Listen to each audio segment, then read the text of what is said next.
Back in the 80s and 90s, if you told someone you were health conscious and then you put butter on something, they were like, listen, you're going through some psychiatric problems. We should probably get you checked into a center, because you were delusional.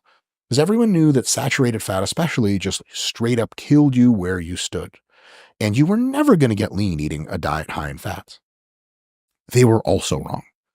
Calorie balance is so king that it doesn't discriminate hardly at all among food groups, fats versus carbs, none of that. So the myths of fats are too high or carbs are too high or sugars are too high, they're just that, myths. However, a very important thing to consider is the palatability of your food and the fullness factor your food gives you, because hunger's a real thing.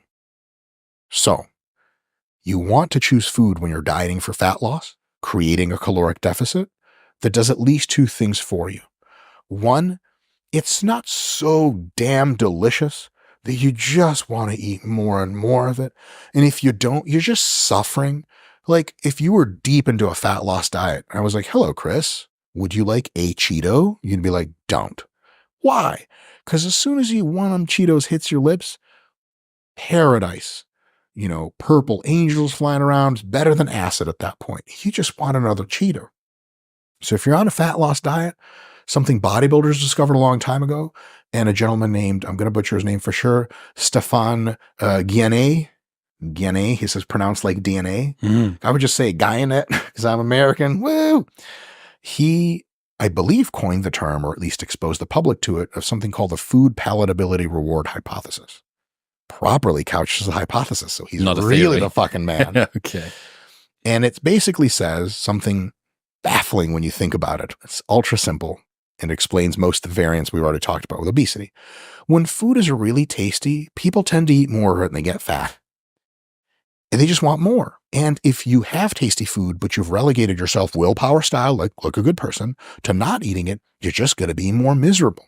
You ever smell cheeseburgers being made while you're in the single digits body fat? You're like, dude, if there was an entire family of people between me and those cheeseburgers, like, I don't insert politically correct, boom, shoot them, I'm going to eat my way through them to the cheeseburgers. Yeah, sorry.